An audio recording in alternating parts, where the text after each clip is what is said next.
5 वर्ष हे सरकार आढळ राहील. कुठल्याही पद्धतीचे वादविवाद किंवा जाई क्लेशात्मक भूमिका कुठली मांडली जाणार नाही. महायुती सरकारचा उद्या शपथविधी सोहळा पार पडतोय. मुख्यमंत्री यांच्यासह उपमुख्यमंत्री उद्या शपथ घेतील आणि या शपथविधी सोहळ्यासाठी राज्यभरातून 300हून अधिक साधू महंतांना निमंत्रित करण्यात आले. नाशिकचे महंत सुधीरदास पुजारी हे देखील या सोहळ्याला उपस्थित राहणार आहेत. महंत, आपल्याला निमंत्रण कधी आलं आणि पुढची काय नियोजन असणार आहे? निमंत्रण जे आहे ते साधारण 2 दिवसापासून आमच्याशी संपर्क झाला.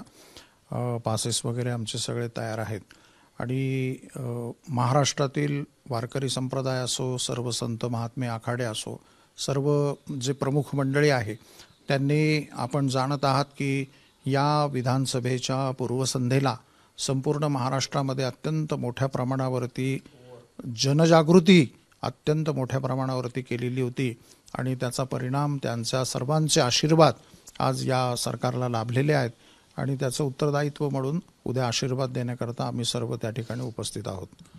2 ते 3 मुहूर्त यादी ठरलेले होते, मात्र असं करत करत 5 तारखेचा मुहूर्त आलेला आहे. ह्या दिवसाचं काय वैशिष्ट्य आहे?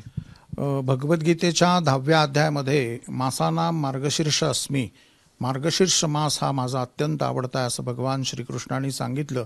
आणि तत्ववेत्यांच्या भूमिकेमध्ये भगवान श्रीकृष्णांची जी भूमिका आहे तीच भूमिका मला वाटतं देवेंद्र फडणवीस या संपूर्ण महाराष्ट्रामध्ये बजावत आहेत. आणि गुरुवार पंचमीचा मुहूर्त, त्याचप्रमाणे मुख्य जो यातला आहे मकरेचा चंद्र, वृश्चिकेचा रवी आणि वृषभेचा बृहस्पती.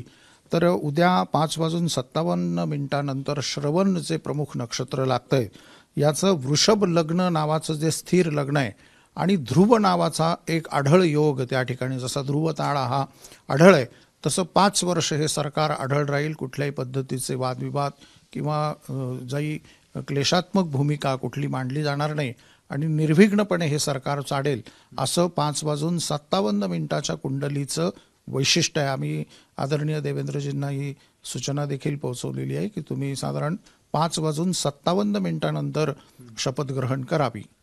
हा कालावधी किती मिनिटांचा आहे? म्हणजे 5:57 तुम्ही म्हणतायत, पण तिथून पुढे किती वेळापर्यंत? 6:45 साधारण 6:50 होतील. 6:50च्या आत हा सर्व विधी व्हावा अशी धर्मशास्त्रीय रचना त्या ठिकाणी सांगते. मुख्यमंत्र्यांसह इतरही काही मंत्री, उपमुख्यमंत्री देखील शपथविधी घेणार आहेत. त्यांचा पण शपथविधी ह्याच कालावधीमध्ये पूर्ण झाला पाहिजे की काय? हो, आदरणीय अजितदादा, आपण जाणत आहात नाशिकला काळाराम मंदिरात येऊन सर्व एकादशीच्या महापूजेच्या संदर्भाचं आम्ही त्यांचं पूजन अनुष्ठान या ठिकाणी ठेवलं होतं. एकनाथजी शिंदे साहेब देखील नाशिकला आपल्याकडे 3 वेळेला काळाराम मंदिरात येऊन गेले आणि या सर्वांच्या भूमिकेच्या माध्यमातून सर्वांचं एकंदरीत हित लक्षात घेऊन, सरकारचं हित लक्षात घेऊन, सर्व पक्षांचं हित लक्षात घेऊन हा अत्यंत शुभ मुहूर्त त्या ठिकाणी आहे. राज्य सरकारला तुम्ही म्हणता तसं 5 वर्ष आढळस्थान असेल असं तुम्हाला वाटतंय? तसं मताधिक्य पण त्यांना तेवढंच मिळालेलं आहे, बहुमताचं सरकार आहे. एकूणच पुढचा 5 वर्षाचा कालावधी तुम्हाला काय वाटतंय? महाराष्ट्राच्या इतिहासामध्ये एवढं स्ट्रेट फॉरवर्डिंग बहुमत कुठल्याही सार्वजनिक राजकीय जीवनामध्ये कुठल्याही पक्षाला मिळालं नव्हतं. आणि लोकानुरंजन, लोक अनुकूलता, लोकशाहीची व्याख्या आणि लोकशाहीमध्ये किती मतमतांतर घडून येऊ शकतं, लोकसभेनंतर विधानसभेला होणारा हा गेम चेंज हा कसा घडला, हा एक गुलदस्त्यातला विषय जरी असला तरी मला असं वाटतं की लोकांची भावना अशी होती की एकनाथजी शिंदे साहेब आहेत, देवेंद्रजी आहेत, अजितदादा आहेत, हे सुचारू रूपाने एकत्र येऊन निश्चित महाराष्ट्राला पुढे घेऊन जातील आणि महाराष्ट्र संपूर्ण देशातलं क्रमांक 1चं राष्ट्र पुन्हा बनवलं जाईल, हीच त्यामागची भूमिका होती.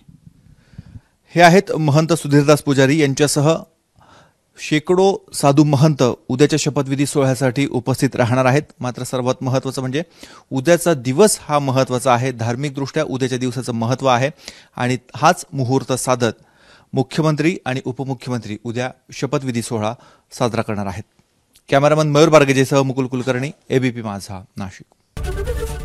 एबीपी माझा, उघडा डोळे बघा नीट.